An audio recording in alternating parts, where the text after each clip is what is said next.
Hello friends, exam circle channel पर आपका स्वागत है। तो हमारी डीएसएसबी की पीवाईक्यू की सीरीज़ हमने स्टार्ट की है। तो लास्ट वीडियो में हम 40 क्वेश्चंस कर चुके हैं, जो हमारा DSSB PGT male computer science का जो एग्ज़ाम रहा था 2021 में, तो उसके हम 40 क्वेश्चन डिस्कस कर चुके हैं।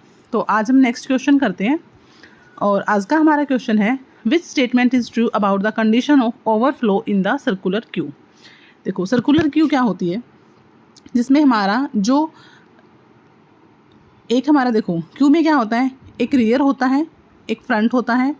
फ्रंट से हम क्या करते हैं, जो भी एलिमेंट्स होते हैं उसकी डिलीशन होती है, रियर से हम इंसर्शन करते हैं। ये हमारी क्या होती है, एक सिंपल क्यू होती है। ठीक है, जैसे जैसे आप इसमें एलिमेंट्स ऐड करोगे तो हमारा रियर जो है वो क्या होगा, मूव करता रहेगा, और जैसे ही आपका डिलीट करोगे तो आपका फ्रंट मूव करेगा यहाँ पे। ठीक है, लेकिन सर्कुलर क्यू क्या कहती है कि हमारी जो क्यू है वो एक सर्कुलर मैनर में वर्क करेगी। ठीक है, मतलब इस तरह से हमारी जो क्यू होती है वो मूव करती है इसमें। ठीक है, इसमें हमारा रियर भी मूव करता है सर्कल में और फ्रंट में मूव करता है। इस तरह से हमारी कनेक्ट होती है, ये होती है हमारी सर्कुलर क्यू। ठीक है, अब देखो इसने कहा ओवरफ्लो की कंडीशन बतानी है। तो ओवरफ्लो कब होगा, जब हमारी क्यू क्या हो, कंप्लीट फुल हो, उसको बोलते हैं। और अब हम उसमें और एक्स्ट्रा एलिमेंट जो ऐड नहीं कर सकते, तब हमारी जो कंडीशन होती है उसको बोलते हैं ओवरफ्लो। ठीक है, सपोज करो यहाँ पे हमने कुछ एलिमेंट्स हमारे ऐड किए। ठीक है, ये एलिमेंट्स हमारे इस क्यू में है। ठीक है, और अगर पोजीशन की बात करें तो ये फर्स्ट पोजीशन है, ये सेकंड पोजीशन, ये थर्ड पोजीशन और ये फोर्थ पोजीशन। अगर इस क्यू का साइज़ बात करें तो 4 है। ठीक है, 4 एलिमेंट्स इसमें आ सकते हैं। और अब अगर कोई न्यू एलिमेंट्स है, सपोज करो 11 है, वो आपको क्या करना है, इसमें इंसर्ट करना है। ठीक है, तो क्या चेक होती है कंडीशन, एक कंडीशन चेक होती है जिससे पता चलता है कि अब ये क्यू जो है वो ओवरफ्लो है, इसमें आप और एलिमेंट ऐड नहीं कर सकते। ठीक है, अब वही पूछा है कि जब हमारी सर्कुलर क्यू है तो उसमें क्या कंडीशंस होगी ओवरफ्लो की। तो आप देखो यहाँ पे, देखो क्या हो रहा है, अगर इस टाइम पे हमारी जो वो है क्यू है उसमें हमारा फ्रंट कहाँ पे है, अगर कोई भी एलिमेंट डिलीट नहीं हुआ, एलिमेंट सिर्फ ऐड हुए हैं, 4 एलिमेंट सिर्फ ऐड होते गए।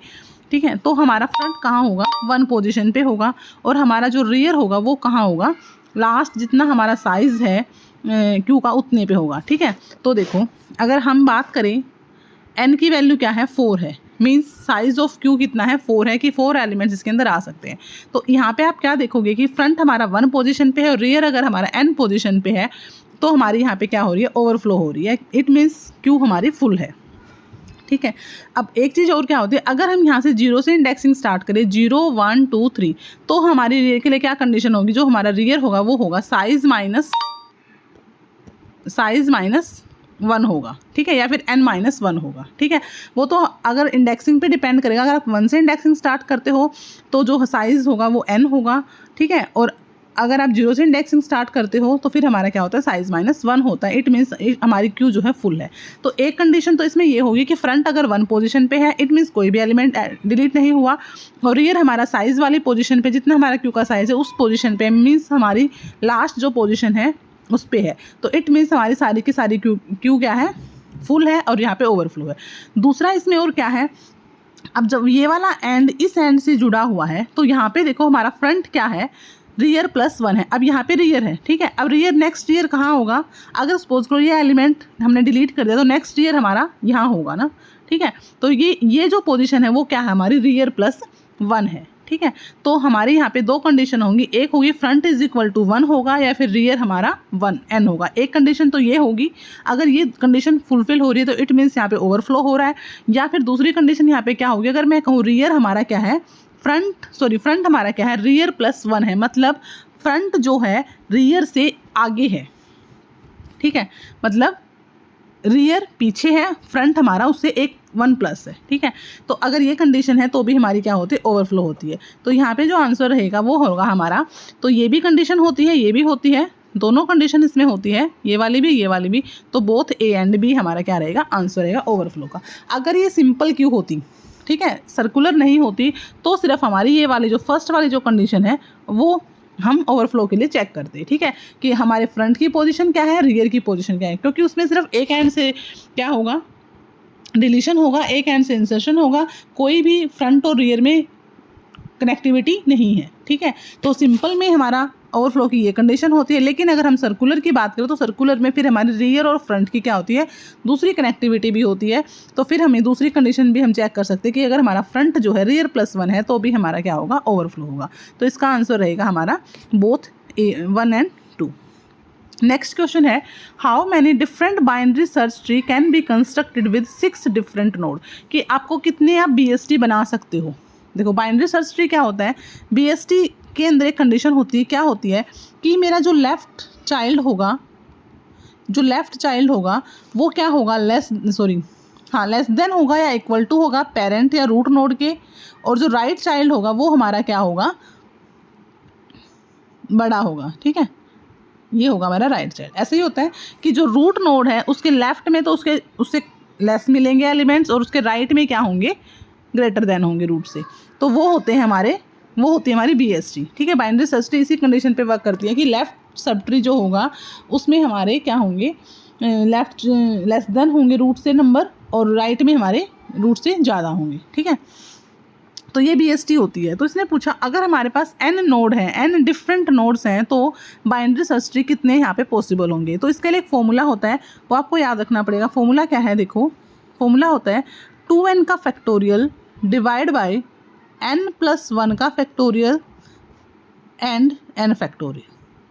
ये होता है BST का, ठीक है। अगर आपको BST पूछा है यहाँ पे कितने बाइनरी सर्च ट्री होंगे, तो ये आपका फॉर्मूला होता है। तो इस फॉर्मूले को हम पुट करेंगे। यहाँ पे n की वैल्यू क्या गिवन है, यहाँ पे गिवन है हमें n की वैल्यू 6 नोड्स है। n होते कितने नंबर ऑफ नोड्स हैं, तो n की वैल्यू यहाँ पे 6 है। तो इसके अकॉर्डिंग हम यहाँ पे निकालेंगे 6 × 2 मतलब 12 का फैक्टोरियल डिवाइड बाय n+1 मतलब 7 फैक्टोरियल एंड 6 फैक्टोरियल। तो अगर आप इसका फैक्टोरियल देखोगे तो देखो 12 का फैक्टोरियल हम निकालते हैं तो कैसे निकलेगा, 12 × 11, अगर उसको हम ओपन करते हैं तो 10, 9 और 8, यहाँ तक हम इसको ओपन करेंगे, ठीक है। तो देखो यहाँ पे 12, 11, 10, 9, 8 एंड 7 फैक्टोरियल, ठीक है। नीचे हमारा क्या है, 7 फैक्टोरियल है और 6 फैक्टोरियल है, ठीक है। अब हम देखो हमने यहाँ पे 7 फैक्टोरियल क्यों लिया, क्योंकि यहाँ से फिर क्या होगा, 7 फैक्टोरियल से 7 फैक्टोरियल कट जाएगा। अब यहाँ से हम 6 फैक्टोरियल को खोल लेते हैं, 6, 5, 4, 3, 2 और 1, ऐसे ही होगा। यहाँ पे हमने 12 का फैक्टोरियल ओपन किया, 7 तक इसलिए गया क्योंकि यहाँ से हमने 7 से 7 को हमने क्या कर दिया, काट दिया, ठीक है। अब यहाँ पे हमने 6 का ओपन कर लिया, तो यहाँ पे देखो 6 से इसको काटा, 6 2 12, 5 से काटा, 5 2 10, और 4 से काटा, 4 2 8, ठीक है। और 2 से इस 2 को कैंसिल किया, इस 3 से हमने इस 3 को कैंसिल किया, तो यहाँ पे हमारे पास बचा 2 × 11 × 2 × 3, तो 2 3 6 2 12, 12 × 11 कितना हुआ, 132। तो इतने हमारे क्या होंगे, पॉसिबल होंगे BST। अगर हमारे पास 6 नोड हैं तो इतने हम जो है BST ट्री जो है हम बना सकते हैं। तो इसका जो आंसर रहेगा वो रहेगा ऑप्शन नंबर 132 मतलब 4th, ठीक है। तो ये आपको फॉर्मूला याद रखना है, ये BST का फॉर्मूला है 2 × n का फैक्टोरियल डिवाइड बाय n+1 का फैक्टोरियल एंड n फैक्टोरियल, ठीक है। नेक्स्ट क्वेश्चन है, a complete binary tree T have n leaf node, what is the number of nodes with degree of 2 in tree T, ठीक है। इसने कहा है complete binary tree. देखो कंप्लीट बाइनरी ट्री क्या होती है, एक तो सबसे पहले कि देखो इसको हम कंप्लीट बाइनरी ट्री बोलते हैं। वो क्या होता है, जिसके अंदर हमारे हर एक लेवल पे क्या हो, हर एक लेवल क्या हो, कंप्लीट हो, ठीक है। सपोज करो ये एक नोड है, तो इसका ये लेवल कंप्लीट है, मतलब उसका लेफ्ट चाइल्ड भी है, उसका राइट चाइल्ड भी है। इट मीन्स ये जो लेवल है वो क्या है, कंप्लीट है। आगे अगर फर्दर इसको प्रोसीड किया गया है इस लेवल नेक्स्ट लेवल को, तो फिर क्या होना चाहिए, ये भी कंप्लीट होना चाहिए। मतलब अगर हम लास्ट में देखें तो जो लीफ नोड होंगे वो हमारे सेम लेवल पे आने चाहिए ट्री के, ठीक है। ऐसा ना हो कि यहाँ पे अगर एक चाइल्ड और बना दिया, ठीक है। और अब क्या है, देखो लीफ नोड कौन से होंगे, ये 2 लीफ नोड हैं हमारे। देखो कैसे हुआ, अगर मैंने ऐसे बनाया है, ठीक है। कंप्लीट की बात क्या कहता है कि एक तो सारे लेवल फुल हो, दूसरा क्या हो, लीफ नोड हमारे सेम लेवल पे हो। अब ये हमारा कंप्लीट बाइनरी ट्री नहीं है, देखो क्योंकि यहाँ पे ये लीफ नोड है और एक ये वाली लीफ नोड है। लीफ नोड कौन सी होती है, जिसके कोई भी चाइल्ड ना हो, ठीक है। A node that have no child. तो कंप्लीट बाइनरी ट्री कहता है कि अगर नोड है तो उसके 2 चाइल्ड होंगे, लेफ्ट चाइल्ड भी होगा, राइट भी होगा, मतलब हर एक लेवल पे क्या होंगे, लेवल कंप्लीट होगा। और या फिर हम बोल दें कि जो लीफ नोड होगी वो सेम लेवल पे हो। तो यहाँ पे क्या है, लीफ नोड सेम लेवल पे नहीं है, यहाँ पे ये लेवल है लीफ नोड का और यहाँ पे भी है, क्योंकि इस नोड का भी कोई चाइल्ड नहीं है, तो ये कंप्लीट बाइनरी ट्री नहीं है। ये कब होगा, जब हम इसका भी लेफ्ट और राइट चाइल्ड बना दें, ठीक है। अब ये क्या है, ये सारे के सारे लीफ नोड क्या हैं, सेम लेवल पे हैं, ठीक है। तो वो होता है हमारा कंप्लीट बाइनरी ट्री। अब ये कह रहा है कि कंप्लीट बाइनरी ट्री इसके अंदर n लीव्स हैं, ठीक है। तो number of nodes with degree of 2 in tree T. तो डिग्री ऑफ 2 का मतलब यहाँ क्या है, एक नोड की डिग्री 2 का मतलब क्या है, उसके 2 चाइल्ड है, लेफ्ट चाइल्ड भी और उसका राइट चाइल्ड भी है। तो उसने कितनी ऐसी नोड होंगी जिसकी डिग्री क्या होगी, 2 होगी। तो देखो अगर हम n नोड की बात करें, सपोज करो ये मैंने क्या बनाया, ये मैंने बनाया यहाँ पे एक कंप्लीट बाइनरी ट्री, ठीक है। अब इसके अंदर कितनी लीफ नोड है, इसके अंदर लीफ नोड में है 4, ठीक है। तो यहाँ पे n लीफ नोड का मतलब n की वैल्यू क्या है, 4 है, क्योंकि 4 लीफ नोड है। तो इसने पूछा कितनी ऐसी नोड होंगी जिनकी डिग्री 2 होगी। तो देखो कितनी ऐसी नोड है, तो 1 नोड, इसके 2 चाइल्ड हैं, एक ये नोड है, इसके 2 चाइल्ड और एक ये नोड है, इसके भी 2 चाइल्ड हैं। तो ऐसे हमारे पास 3 नोड हैं जिसकी क्या है, डिग्री 2 है। और 3 कैसे आएगा, तो अगर मैं कहूँ इसको n-1 लिख दूँ तो क्या होगा, 4-1 मतलब 3 ऐसी नोड्स हैं जिनकी डिग्री क्या है, 2 है। 2 डिग्री का मतलब लेफ्ट चाइल्ड भी है उसका, राइट चाइल्ड भी है, ठीक है। तो ये एक नोड ये है जिसके लेफ्ट चाइल्ड भी है, राइट भी है, एक नोड ये है जिसका लेफ्ट भी है, राइट भी है, ये नो है, एक ये है, इसका भी है, ठीक है। तो यहाँ पे ऐसे कितनी नोड होंगी, तो ऐसी हमारे पास n-1 नोड होगी, ठीक है। तो इसका जो आंसर रहेगा वो रहेगा हमारा ऑप्शन नंबर सी, ठीक है, कि अगर n लीफ नोड है तो उसके अंदर n-1 ऐसी लीव होंगी जिनकी डिग्री क्या होगी, 2 होगी, ठीक है। नेक्स्ट क्वेश्चन है यहाँ पे, ये जो हमने क्वेश्चन कर रहे हैं ये हमारे उसके हैं डेटा स्ट्रक्चर और प्रोग्रामिंग मिक्स है, ठीक है। नेक्स्ट क्वेश्चन है, a given declaration statement in Python language. Python का क्वेश्चन है, ठीक है। पाइथन में इन्होंने कहा एक स्टेटमेंट गिवन है, आपको बताना है कि वो कौन सा डेटा टाइप है, ठीक है। तो देखो इसने यहाँ पे लिखा स्टूडेंट, मतलब एक वेरिएबल बनाया पाइथन के अंदर और वो उसका नाम क्या, स्टूडेंट है, ठीक है। अब देखो यहाँ से सिंबल से हमें पता चलेगा, यहाँ पे क्या कर्ली ब्रेसेस में लिखा subject and compiler, marks 50 grade C. यहाँ पे आपको क्या दिख रहा है कि ये यहाँ पे क्या है, ये एक की वैल्यू की है और यहाँ पे ये क्या है, इस की वैल्यू है, ठीक है।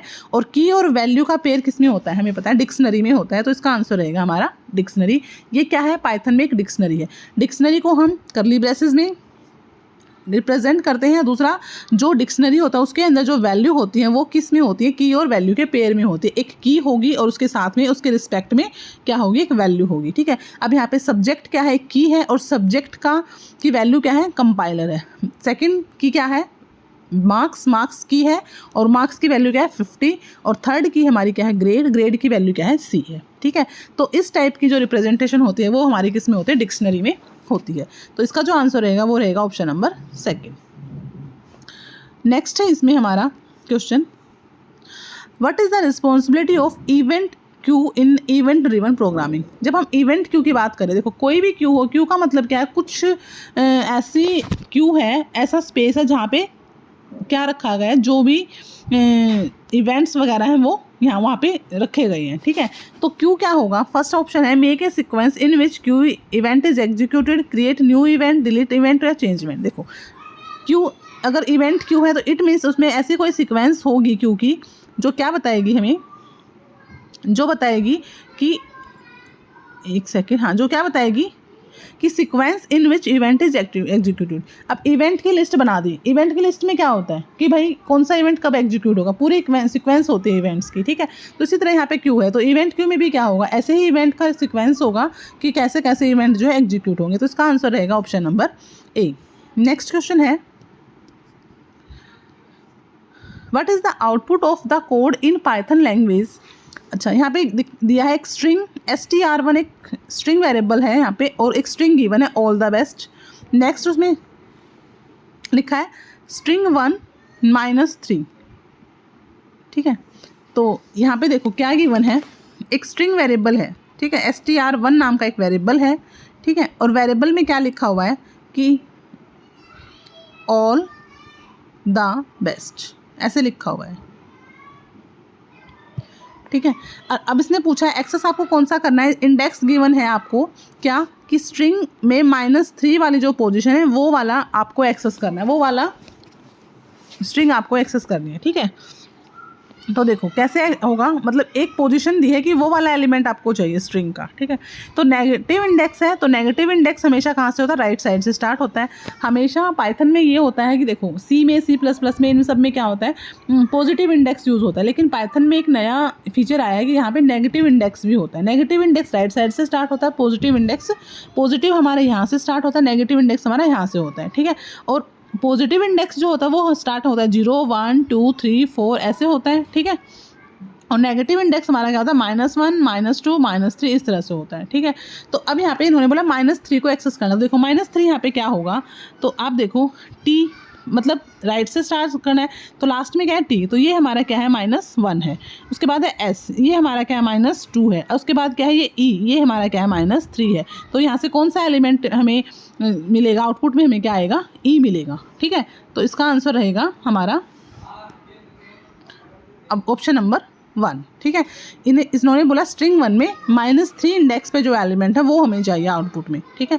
तो इंडेक्स नेगेटिव इंडेक्स हमेशा राइट साइड से स्टार्ट होता है और 1 से स्टार्ट होता है इंडेक्स नेगेटिव इंडेक्स, तो -1 टी हो गया, एस हमारा हो गया -2 और -3 हमारा यहाँ पे क्या हो गया, ई हो गया, ठीक है। तो इसका आंसर रहेगा हमारा ऑप्शन नंबर 1। नेक्स्ट क्वेश्चन है इसमें हमारा, consider a shorted array of 10 lakh elements, what is the maximum number of comparison required to find the location and item using binary search? तो यहाँ पे इन्होंने बोला एक शॉर्टेड एरे है हमारे पास और उसके अंदर 10 लाख एलिमेंट्स हैं और हमें बताना है कितने नंबर ऑफ, तो इन्होंने बोला 10 लाख एलिमेंट्स हैं और हमें कितने नंबर ऑफ कंपैरिजंस होंगे required to find the location and item using binary search. देखो बाइनरी सर्च में अगर आपको number of comparison find out करने हैं तो बाइनरी सर्च की कॉम्प्लेक्सिटी भी क्या होती है, log 2 होती है, ठीक है। और कंपैरिजन की भी क्या होती है, log 2 होती है। तो देखो अगर हमारे पास 10 लाख एलिमेंट्स और वो शॉर्टेड एरे है, शॉर्टेड एरे का मतलब अरेंज है, असेंडिंग या डिसेंडिंग ऑर्डर में वो हमारे पास अरेंज है, तो उसमें कितने नंबर ऑफ कंपैरिजन होंगे अगर आपको कोई भी आइटम्स, अच्छा कोई भी लोकेशन फाइंड आउट करनी है किसी आइटम की, ठीक है। तो लोकेशन फाइंड आउट करनी है तो कितने नंबर ऑफ कंपैरिजन होंगे, तो देखो बाइनरी सर्च में क्या होती है, जो कॉम्प्लेक्सिटी होती है वो log 2 होती है। तो अगर मैं इसको लिखूँ log 2 10 लाख, ठीक है। तो अगर मैं 10 लाख को log 2 की पावर में लिखूँ तो ये आपका जो होगा 2 की पावर हमेशा क्या होता है, 2 की पावर मतलब ये होगा हमारे पास 20, ठीक है। तो log 2 अगर मैं इसका निकालूंगी तो ये मतलब 19 पॉइंट समथिंग आएगा, तो ये हमारे 20 के इक्वल होगा। जैसे हमारे पास मैं कहूँ 6 है, ठीक है, मैंने बोला 6 एलिमेंट्स हैं, तो 6 एलिमेंट्स है तो कितने नंबर ऑफ कंपैरिजन होंगे, तो अगर मैं इसको log 2 में लिखूंगी log 2 = 6, तो ये हमारा क्या हो जाएगा, तो इसको मैं लिख सकती हूँ log 2 को क्या लिख सकती हूँ, यहाँ पे हम इसको 3 लिख देंगे क्योंकि 2 की पावर क्या होती है 3 × 8, मतलब मिनिमम 8 तो होंगे ही होंगे क्योंकि 8 के अंदर आपके 6 भी एलिमेंट्स कवर हो जाएंगे, क्योंकि हमेशा जो ये होता है वो 2 की पावर में होता है। तो यहाँ पे इसको मैं क्या लिखती हूँ log 2 की पावर 3, ठीक है, और log 2 से log 2 कैंसिल हो गया तो यहाँ पे क्या वैल्यू आ जाएगी 3, ठीक है। इसी तरह अगर मैं 10 लाख का करती हूँ तो 10 लाख को अगर मैं log 2 की पावर में लिखती हूँ तो ये हमारा जो 2 की होगा 20 के इक्वल होगा, ठीक है, 19 पॉइंट समथिंग आएगा, बट हम इसको क्या मान लेंगे 20, 2 की पावर 20 होगा। तो इसका जो आंसर रहेगा वो रहेगा, तो नंबर ऑफ कंपैरिजन यहाँ पे कितने होंगे 20 होंगे, ठीक है। एक सेकेंड, इसका आंसर रहेगा सी। नेक्स्ट क्वेश्चन है इसमें हमारा, नेक्स्ट है what is the output of the code in Python language for num in range 3 if num greater than 0 print num into star, ठीक है। अब देखो इसने कहा जो नम एक वेरिएबल है, एक नम वेरिएबल है और उसकी रेंज क्या लिखी, उसकी रेंज लिखी है यहाँ पे इसने 3, ठीक है। तो देखो ये हमारा फॉर लूप का यहाँ पे फीचर्स ऐसा ही होता है कि फॉर लूप का स्ट्रक्चर क्या होता है, 4 इन वेरिएबल्स और रेंज बताते हैं, ठीक है। तो यहाँ पे रेंज है 3, इस रेंज 3 का मतलब क्या है, 0 टाइम हमारा लूप चलेगा, 1 टाइम चलेगा और 2 टाइम चलेगा, ठीक है। मतलब जो रेंज होती है उससे एक कम चलता है हमारा। तो नम जो होगा, नम जो वेरिएबल है वो पहले नम की वैल्यू क्या होगी, वो 0 के लिए चलेगा, फिर नम की वैल्यू 1 के लिए चलेगा, फिर नम की वैल्यू 2 के लिए चलेगा, ठीक है। तो इसने बोला नेक्स्ट कंडीशन, इसने बोला नम ग्रेटर देन 0 है। जब नम की वैल्यू क्या है, 0 है, तो ग्रेटर देन 0 नहीं है, तो कंडीशन क्या होगी यहाँ पे, फॉल्स होगी। तो अब नेक्स्ट किसके लिए चलेगा हमारा लूप, 1 के लिए चलेगा, ठीक है। देखो ऐसा नहीं होता कि कंडीशन फॉल्स होगी तो आप एग्जिस्ट कर जाओ। इसने कहा इन तीन टाइम्स जो है, 3 टाइम्स जो है हमारा जो नम की वैल्यू होगी उस टाइम हमारा लूप चलेगा, ठीक है। तो नम की वैल्यू 0 थी तो हमारी कंडीशन फुलफिल नहीं हुई, तो हमने इस वाले कोड को एग्जीक्यूट यहाँ पे नहीं होगा। नेक्स्ट आया नम की वैल्यू, फिर क्या हो गई, 1 हो गई, हमेशा इंक्रीमेंट होता रहता है। अब नम की वैल्यू यहाँ पे क्या हो गई, 1 हो गई। अब कंडीशन क्या थी कि नम ग्रेटर देन 0 है, तो यहाँ पे क्या हो गई, कंडीशन हमारी सेटिस्फाई हो गई। तो इसने कहा प्रिंट करो, तो क्या प्रिंट हो जाएगा यहाँ पे कि नम इंटू 100, ये वाला प्रिंट कर दो, ठीक है। तो नम की वैल्यू क्या है, 1 इंटू 100 क्या हो जाएगा, 100। तो सबसे पहले क्या प्रिंट हो जाएगा यहाँ पे, 100 प्रिंट हो गया, ठीक है। अब उसके बाद नम की वैल्यू क्या हो जाएगी, 2। तो अब हमारे पास नम की वैल्यू क्या हो गई, 2। अब कंडीशन फिर चेक की, कंडीशन क्या है कि नम ग्रेटर देन 0 होना चाहिए, तो कंडीशन हमारी क्या है यहाँ पे, सेटिस्फाई फिर हो रही है। तो फिर क्या होगा, प्रिंट में क्या हो जाए, नम इंटू 100, ठीक है। अब नम में क्या वैल्यू थी, 2, ठीक है। तो अब क्या होगा, 2 इंटू 100, तो यहाँ पे क्या हो जाएगा, 200, ठीक है। तो पहले हमारा क्या प्रिंट होगा, 100, फिर होगा हमारा 200, ठीक है। अब देखो ऑप्शन में अगर मैं देखूँ तो इसने फर्स्ट ऑप्शन में कह रहा है फर्स्ट पहले 300 होगा।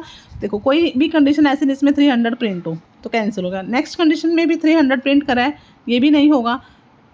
थर्ड में देखो 100 प्रिंट होगा और 100 के बाद 200 प्रिंट होगा, बिल्कुल होगा। और इसने कहा 300 भी होगा, तो ये जो आंसर है ये हमारा क्या है, कुछ मैच कर रहा है, ठीक है। नेक्स्ट कह रहा है 100 100 100, ऐसा भी नहीं है। अभी हमने देखा हमारा 100 प्रिंट हुआ है और हमारा 200 प्रिंट हुआ है, ये दोनों हमारे प्रिंट हो चुके हैं। तो हमारा जो इसका आंसर रहेगा जो इससे मैच कर रहा है वो रहेगा हमारा ऑप्शन नंबर 3, ठीक है। तो कई बार क्या होता है, ये प्रिंट जो है वो एक्स्ट्रा एक और स्टेप चल देता है, ठीक है, जो स्पेसिफाइड नहीं होता, लेकिन उसको भी क्या कर देता है हमारा नेक्स्ट जो है उसको एग्जीक्यूट कर देते हैं, ठीक है। इसलिए हमें यहाँ पे मैचिंग कर देखना है, मैच का देखना है ऑप्शन। तो हमारे पास 300 का तो कोई ऑप्शन ही नहीं आ रहा, क्योंकि स्टार्टिंग में हमारा 100 प्रिंट हो रहा है, सेकंड टाइम हमारा 200 प्रिंट हो रहा है, तो 100 और 200 के मैच का हमारा यही ऑप्शन है। तो यहाँ पे ऑप्शन नंबर क्या रहेगा, सी रहेगा। नेक्स्ट क्वेश्चन है, using division method n k is equal to k mod m at which position 177 and 197 key values are stored in hash table when the size of hash table is 57। अब देखो इसमें hash table बोली, एक hash table है जिसमें क्या है 57, इसका साइज क्या है 57 है, ठीक है। 57 मतलब 0 से लेके 56 तक इतने एलिमेंट्स जो हैं इसके अंदर आप दे सकते हो, ठीक है, स्टोर कर सकते हो। अब इसने बोला कि हमारे पास कुछ की वैल्यू हैं, अच्छा कुछ एलिमेंट्स हैं, एक एलिमेंट्स है 177 और एक है 197, ये दो एलिमेंट्स हैं। तो आपको बताना है ये दोनों एलिमेंट्स किस पोजीशन पे आप स्टोर कर सकते हो यूजिंग डिवीजन मेथड। देखो डिवीजन मेथड क्या है, के मोड एम, ठीक है। के मोड एम का मतलब मोड हमेशा क्या रिटर्न करता है, रिमाइंडर रिटर्न करते हैं, ठीक है। कि जो रिमाइंडर आएगा उस पोजीशन पे आप क्या कर दोगे, 50 से जब इसको आप मोड करोगे इस नंबर का, अगर इसको यहाँ पे मैं लिख देती हूँ 177 मोड 57, ठीक है। दूसरा क्या निकलेगा इसमें कि 197 मोड 57, यही है डिवीजन मेथड। इसमें यही बताया कि आपको निकालना कैसे है, वो पोजीशन आपको कैसे फाइंड आउट करनी है कि के मोड एम। तो के यहाँ पे क्या है, जो की वैल्यू आपको जो एलिमेंट्स आपको निकालने हैं, और एम यहाँ पे क्या है, साइज ऑफ द टेबल, ठीक है। तो अगर यहाँ पे हम इसका निकालें 177 मोड 50 अगर मैं करूँ यहाँ पे, तो देखो कितना रिमाइंडर आता है, मोड हमेशा रिमाइंडर रिटर्न करता है, ठीक है। तो अगर मैं 177 को 57 से करती हूँ तो ये आपका 3 पे जाएगा, यहाँ से हो जाएगा 60, गलत कर दिया मैंने, यहाँ पे आएगा 3 7 या 21, कैरी आई 2, दोबारा करते हैं 57 से करेंगे तो 3 पे जाएगा, 3 7 या 21, कैरी 2, 3 5 या 15 और 2 17। तो यहाँ पे क्या रिमाइंडर है 6, क्या रिटर्न करेगा 6, मतलब 177 को आप किस वैल्यू पे, किस पोजीशन पे प्लेस कर दो, 6 पोजीशन पे, ठीक है। नेक्स्ट इसमें आया हमारा क्या क्या है 197 था, ठीक है। अब इसी तरह फिर 197 का जब हम निकालेंगे 57 से मोड निकालेंगे तो यहाँ पे भी 3 से जाएगा तो 171 आया और यहाँ से आंसर आया मेरा 26। मतलब 197 को आप कहाँ पे प्लेस करोगे, 26 पोजीशन पे आप इसको प्लेस करोगे। तो इसका जो आंसर रहेगा वो रहेगा आपका, तो देखो इसमें हमारे पास 126 और 6 यही था, तो इसका ऑप्शन नंबर क्या रहेगा, बी, कि 97 हमारा कहाँ रहेगा, 26 पोजीशन पे आएगा और 177 हमारा 6 पोजीशन पे आएगा, ठीक है। अब नेक्स्ट क्वेश्चन है इसमें हमारा, एक सेकेंड, ये था, ठीक है। नेक्स्ट है what is the balance factor of AVL tree. अब यहाँ पे एवीएल ट्री का बैलेंस फैक्टर देखो, एवीएल ट्री किस पे डिपेंड होता है, बैलेंसिंग फैक्टर पे होता है कि आपके जो नोड होगा, आपका जो ट्री बनेगा उसमें हर एक नोड का जो बैलेंसिंग फैक्टर अगर हम निकालेंगे वो क्या होना चाहिए, 0, 1 या फिर -1। ये 3 बैलेंसिंग फैक्टर पे वर्क करता है आपका एवीएल ट्री, ठीक है। और अब वो निकलता कैसे बैलेंस फैक्टर में, वो हमेशा कैसे निकलता है कि height of left sub tree, sorry देखो एवीएल ट्री का हम बात कर रहे थे, AVL, ठीक है। तो बैलेंस फैक्टर कैसे निकलता है कि height of left minus height of right, और जो होनी चाहिए वो क्या होनी चाहिए, इक्वल टू या फिर लेस देन होनी चाहिए 1 से, ठीक है। क्योंकि बैलेंस फैक्टर हमारे 3 ही फैक्टर्स होते हैं, 0 पे काम करेगा, 1 पे करेगा या फिर -1 पे। मतलब अगर आप लेफ्ट साइड का जो नोड है और राइट साइड का जो ट्री है, ठीक है, लेफ्ट साइड का जो ट्री और राइट साइड का जो ट्री है उनकी अगर हाइट का आप डिफरेंस करोगे तो अगर डिफरेंस 0 आ रहा है, 1 आ रहा है या फिर -1 आ रहा है तो इट मीन्स वो आपका क्या है, एवीएल ट्री है। और अगर ऐसा नहीं है तो फिर आपका वो एवीएल ट्री नहीं है। देखो एग्जांपल से एक बार मैं आपको बता देती हूँ इसमें। देखो सपोज करो ये आपने एक ट्री बनाया, ठीक है, ये वाला। अब ये वाली, एक सेकेंड, सपोज करो सिर्फ आपके एक रूट नोड है। अब ये रूट नोड है, इसका आप क्या है, कोई भी नहीं है, सिर्फ एक ही नोड है, तो इसका कोई लेवल नहीं है, तो यहाँ पे क्या होगा, इसका लेवल मतलब क्या है, 0 है। अब इसकी सपोज करो ये 2 ट्री बन गई, ठीक है। अब इसका लेफ्ट सब ट्री ये है, इसका राइट सब ट्री ये है, ठीक है। तो इसका क्या होगा, लेफ्ट में क्या है, एक ही नोड है तो 1, और इधर भी क्या है, एक ही है तो 1 - 1, मतलब इस नोड का बैलेंसिंग फैक्टर क्या हो गया, 0 हो गया, ठीक है। कैसे निकला, इसका लेफ्ट सब ट्री माइनस इसका राइट सब ट्री की हाइट हाइट, ठीक है। अगर माइनस करते हो तो क्या हो जाएगा, वो 0 आए, 1 आए, -1 आए, तो आपका एवीएल ट्री है, ठीक है। अगर इसी को मैं आगे देखती हूँ, अगर मैंने इसको लिखा ऐसे, ठीक है, फिर इसको ऐसे लिखा और एक ऐसे बना दिया, ठीक है। अब क्या ये एवीएल ट्री है, तो आप देखो इस नोड का अगर मैं देखूँ, सबसे पहले मैं इसी नोड का देख लेती हूँ, ऊपर वाले का। देखो इसके इधर लेफ्ट में कितने हैं, 1, 2 और 3, मतलब इसकी हाइट लेफ्ट में कितनी है, 3 है। और अगर मैं इधर देखूँ तो इसकी हाइट राइट में कितनी है, -1 है ना। तो 3 - 1 मतलब यहाँ पे कितना डिफरेंस आ रहा है, फैक्टर क्या आ रहा है, 2 आ रहा है। तो 2 हमारा नहीं होना चाहिए। एवीएल ट्री कहता है कि बैलेंसिंग फैक्टर सिर्फ 0 होगा, 1 होगा या -1 होगा। तो इट मीन्स ये जो ट्री है वो क्या है, यहाँ पे बैलेंसिंग नहीं है, तो ये एवीएल ट्री यहाँ पे नहीं है। मतलब अगर आप हाइट ऑफ लेफ्ट को और हाइट ऑफ राइट का डिफरेंस हमारा 0, 1 या -1 यहाँ पे आना चाहिए, ठीक है। अब सपोज करो मैंने एक ट्री और बनाया, यहाँ पे ये वाला ट्री बनाया, तो क्या ये एवीएल ट्री है। अब आप देखो अगर मैं इस नोड का देखूँ तो यहाँ पे क्या है, 0 है, ठीक है। अगर मैं इस नोड का चेक करूँ तो इधर भी क्या है, इस साइड 1 है। इस नोड का हम चेक करें तो इसके लेफ्ट में क्या है, 1 नोड है और इसके राइट में कुछ नहीं, तो 1 - 0 क्या होगा, 1 - 0 होगा 1। तो इट मीन्स यहाँ तक ये वाली नोड भी आपके एवीएल ट्री में अब तक सही है। अगर मैं इस नोड का चेक करूँ तो इसके कोई भी चाइल्ड नहीं है, तो इट मीन्स इसका भी क्या होगा, 0 होगा। अब मैं इस नोड की बात करूं तो इसकी हाइट देखो, इसकी लेफ्ट में हाइट कितनी है, 1 हाइट है और 2 हाइट है। मतलब लेफ्ट में इसकी कितनी हाइट है, 2 है। और राइट में अगर मैं इसकी हाइट की बात करूं तो राइट में इसकी क्या है, 1 है। तो 2 - 1 मतलब यहाँ पे भी क्या है, इसका फैक्टर क्या है, 1 है। तो इट मीन्स ये आपका एवीएल ट्री है कि हर एक नोड का अगर मैं चेक करूँ, देखो हर नोड पे अलग अलग लेवल होंगे, तो हर नोड का अगर मैं बैलेंसिंग फैक्टर चेक करूं तो 1 आए, 0 आए, -1 आए, तो आपका वो क्या होगा, एवीएल ट्री होगा, ठीक है। तो अगर यहाँ पे देखो अगर मैंने इसको यहाँ पे ये एक और बढ़ा दिया, ठीक है, तो अगर अब मैं इस नोड का चेक करूँगी तो भी हमारा क्या होगा, इधर क्या होगा 1 - 1 तो भी 0 हो जाएगा, तो भी ये क्या है, अभी भी ये क्या आपका एवेल ट्री है, ठीक है। मतलब अगर हाइट ऑफ लेफ्ट साइड और हाइट ऑफ राइट साइड का अगर डिफरेंस निकालें 0, 1 या -1 आता तो आपका क्या है, एवेल ट्री है। तो यही इसका क्या होता है, फॉर्मूला होता है, ठीक है। तो इसका जो आंसर रहेगा, देखो इसने बोला है लेफ्ट नी राइट नी दोनों का माइनस, ठीक है, तो आंसर रहेगा option number 1, height of left tree minus height of right tree less than equal to 1, ठीक है। इक्वल टू 1 में मतलब 1 आ गया, लेस देन में 0 भी आएगा और -1 भी आ गया आपका, ठीक है। नेक्स्ट क्वेश्चन है इसमें आपका, which statement is not true about the variables in Python language. Python language में वेरिएबल्स को लेके कुछ स्टेटमेंट गिवन है, देखो। फर्स्ट है, values of every variable can be changed once a variable has been created and assigned the value. इसने बोला Python में क्या ऐसा होता है कि अगर एक बार वेरिएबल्स में वैल्यू आपने दे दी, असाइन कर दी, तो आप उसमें चेंज कर सकते हो, बिल्कुल कर सकते हो, क्योंकि हमारी पाइथन जो है क्या है, डायनामिक है, ठीक है। पाइथन हमारी क्या है, डायनामिक इन नेचर है। इसमें आप क्या है, वेरिएबल्स की वैल्यू क्या कर सकते हो, चेंज कर सकते हो।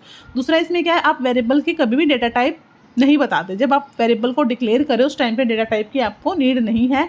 अब डेटा टाइप नहीं बताई तो वो क्या, एट रन टाइम पे भी आप वैल्यू को क्या कर सकते हो, चेंज कर सकते हो, ठीक है। एक होता है स्टैटिक, एक होता है डायनामिक। आपकी सी क्या है, स्टैटिक है, क्योंकि उसमें हम स्टार्टिंग में डेटा टाइप बता देते हैं कि जो वेरिएबल हम आगे यूज़ करेंगे उसकी डेटा टाइप ये, वो इंटीजर टाइप का है, वो फ्लोट का है, वो कैरेक्टर है, वो कैसा है, ठीक है। इससे क्या होगा कि कितनी मेमोरी उसको चाहिए, मेमोरी एलोकेशंस में ये हेल्प करता है कि आगे चल के इस वेरिएबल्स के लिए कितना मेमोरी में स्पेस चाहिए, ठीक है। 2 अगर इंटीजर है तो उसके लिए 2 बाइट्स का स्पेस रिजर्व हो जाएगा, ठीक है। अगर वो फ्लोट है तो 4 बाइट का स्पेस एक्वायर करेगा, ठीक है। तो वो होता है डेटा टाइप्स, मतलब इसलिए होता है कि कितनी मेमोरीज का स्पेस कितना चाहिए, कितनी मेमोरी एलोकेट होगी उसको। लेकिन पाइथन क्या है, डायनामिक है। पाइथन कहता है कि ऐसा कुछ भी नहीं है, आप सिंपल वेरिएबल लिखो और रन टाइम पर जैसे आपको वैल्यू उसमें पास करनी है आप पास कर सकते हो। ऑटोमेटिकली क्या होता है, मेमोरी जो है आपकी जो है उसको एलोकेट हो जाती है, ठीक है। तो फर्स्ट स्टेटमेंट तो आपकी यहाँ पे बिल्कुल ठीक है। तो इसने पूछा है नॉट ट्रू, तो ये मतलब आपका आंसर में नहीं होगा, क्योंकि ये बात तो बिल्कुल ट्रू है। नेक्स्ट क्वेश्चन है इसमें आपका, नेक्स्ट स्टेटमेंट क्या है, assignment statement is use to create a new variables and assign the value. ये भी आपकी क्या स्टेटमेंट बिल्कुल ठीक है। देखो असाइनमेंट ऑपरेटर, हम जब भी मैं कोई वेरिएबल लिखती हूँ पाइथन में, हम ऐसे ही तो लिखते हैं, ठीक है। अब यहाँ से यहाँ पे क्या हो रहा है, कोई भी वेरिएबल यहाँ पे क्रिएट करना है या फिर वैल्यू असाइन करनी है तो हम ऐसे ही लिखते हैं, हम डेटा टाइप आगे नहीं लिखते। बट अगर वेरिएबल आपको कोई लिखना है तो आप ऐसे लिख सकते हो, ठीक है। तो assignment statement is use to create a new variables and assign the value, ये भी स्टेटमेंट आपकी क्या है, ठीक है। असाइनमेंट स्टेटमेंट से आप असाइन वैल्यू असाइन कर सकते हो, दूसरा क्या है, वेरिएबल न्यू वेरिएबल का आप क्रिएट कर सकते हो। तो दोनों ही स्टेटमेंट यहाँ पे क्या है, ट्रू है। लेकिन इसे नॉट ट्रू पूछा है तो इसका जो आंसर रहेगा ऑप्शन नंबर 4 रहेगा। यहाँ पे शायद मिस हो गया है ये हमारा, तो ऑप्शन नंबर 4 में हमारा यहाँ पे क्या था, नाइदर 1 और नॉर 2, नाइदर 1 नॉर 2, ठीक है। तो इसका जो ऑप्शन आंसर रहेगा वो रहेगा 4 रहेगा, ठीक है। जो फोर्थ ऑप्शन है नाइदर वाला वो इसका आंसर रहेगा, नाइदर और नॉर, ठीक है। हाँ, तो यही रहेगा इसका। देखो बोथ ए एंड बी, अगर ये ट्रू बोलता तो बोथ ए एंड भी हो सकता था, ठीक है। और only one true, only one ये तो ट्रू है, ठीक है। ओनली 2 भी नहीं हो सकता, तो इसका मतलब दोनों ही नहीं है। तो दोनों ही स्टेटमेंट सही है। इसने पूछा है नॉट ट्रू बताना है तो इसका आंसर रहेगा ऑप्शन नंबर 4, ठीक है। तो यहाँ पे हमने किए कुछ क्वेश्चंस जो हमारे PYQ में आए हुए हैं 2021 में मेल के पेपर में, ठीक है। तो आई होप आपको PYQ के साथ टॉपिक भी कवर हुआ होगा। और अगर वीडियो अच्छी लगे तो प्लीज़ लाइक करना, चैनल पे नए हो तो सब्सक्राइब करना। अगर कोई भी डाउट हो तो आप कमेंट बॉक्स में टाइप कर सकते हो, ठीक है। मिलते हैं नेक्स्ट PYQ के साथ, तब तक के लिए बाय बाय।